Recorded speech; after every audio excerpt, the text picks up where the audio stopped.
First of all, thank you.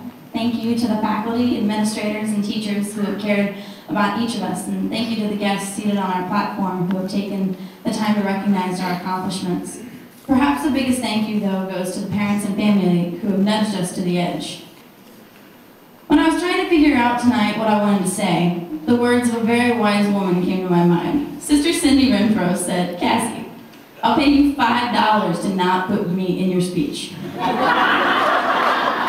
Well, as much as money helps with the current gas bills, it shouldn't be the center of my life, nor what drives my decisions. Thank you, Sister Cindy, for reminding me of that valuable life lesson. Like I was saying, though, how much you make should never drive the decisions of your life. I've always wanted to follow my dreams, no matter what kind of paycheck it brought. Granted, from the time I was 6 years old to about the time I was 12, I wanted to be a pediatrician. Then I found out math was involved in that job. Not the job for me. Then I wanted to be a pediatric nurse. Turns out math's involved in that one too. Then I wanted to be an English high school teacher, and I've since changed that career field to a history high school teacher, but I'm following my passion of being a teacher. Even though this career won't always bring the most money, as a doctorate degree might have brought me, I'll be following my passion in life, teaching. We always need to follow our passions, no matter what obstacles life may throw at us. I have met miserable people in my life who've never followed their passions, and frankly, I've decided to never be one of those people. You know, the ones who go to work because they have to, not because they want to and love their job. I know a couple who had felt a calling in their lives to do inner-city mission work in Dayton. When they started to follow that calling, it started out really small, but now it's one of the biggest inner-city missions in Dayton.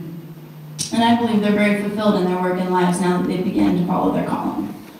God should always have a say in what you do as well. I've spent many nights praying that God would show me the way and guide me in what He wants me to do in my life. He's always guided me back to teaching, so that's what I've decided to follow.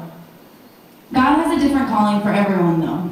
If we all did the same thing, what kind of world would we be in? If we were all teachers feeding the minds of the next generation, who would stock the grocery shelves to feed our stomachs?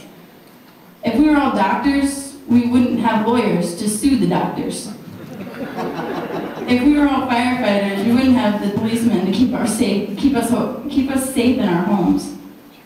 When we all follow what God wants for our lives, the whole world seems to just run a bit smoother. Speaking of running smoothly, some of us had a hard run here at Evangel. Some of us, me included, thought, if we ignore those paces long enough, they're bound to do themselves. Well, about 9 weeks ago, most of us figured out that was not the case. I still had 6 chemistry and 5 algebra left to do, along with some other work. Other graduates had more or less to do, but the point is that we did it. To you students that will be seniors next year, if I could say one thing to you, it would be don't ignore what you think cannot be done. The amount of effort you put into something will be the amount of product that you get out of it. In this case, your product will be your diploma. That chemistry that you think is so hard really isn't once you get past the 6th pace. Then again, I had Miss Woolham helping me the whole way, and I don't know if I would have made it through without her always asking me when I'd be back in her office to study. Turns out, though, Jeopardy was on the other day, and she knew a question because she helped me study. So I guess we helped each other. That algebra is really tough, though, I promise, but once you get it done, the relief that comes from it is more amazing than you could ever imagine. Just do it. I want to take some time now to thank a few people individually who have personally influenced my life throughout my high school years. If I can read the paper. Mom, I know we don't always get along, and that's expected because you're my mom and I'm your teenage daughter. You've always prayed for me, though, every day, and I don't know what I would have done if, when I got to be almost too much, you would have just given up on me. You stood by me no matter what was happening, and even when I really didn't want to tell you what was going wrong in my life, you were always there as a shoulder for me to cry on. And you just told me that it was going to be okay and it was going to make it. I remember when I was a preteen, telling people how many years and how many days and how many months and how many hours I had until I was going to graduate and get out of high school and be on my own, but now I realize I'm really going to miss these days. Thank you. Now I have to deal with life almost completely on my own without you.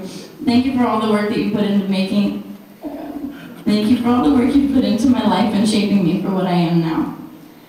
Dad, even though you weren't always here physically, you were always available for me to talk to you if I called you. Thank you for dedicating me to the Lord at a young age and planting that seed in my life. I hope that in my few 18 years I have made you proud. Jade, you're a brother. Does anything else need to be said? Even though you get on my last nerves most of the time, I really do love you and you've been a great brother throughout the years. Molly. You're my best friend. High school has been absolutely amazing with you. Whether we were talking about the funny names of local priests or eating ice cream at 10 o'clock at night at UDF or knocking over ketchup supporting our legs at 3 in the morning. We've always had great times. I'm going to miss you so much when I leave here in a few short weeks. You've always been great. You've always been that great support that every girl needs during high school. When we saw each other, we even saw each other through those awkward years. We saw each other through different boy choices, good and bad. You've always been there for me, and if we couldn't personally be talking face to face, you're always available for me to talk on the phone for hours. I love trying to cheer up and sing funny songs when we're changing the words just to match the situations that we're dealing with.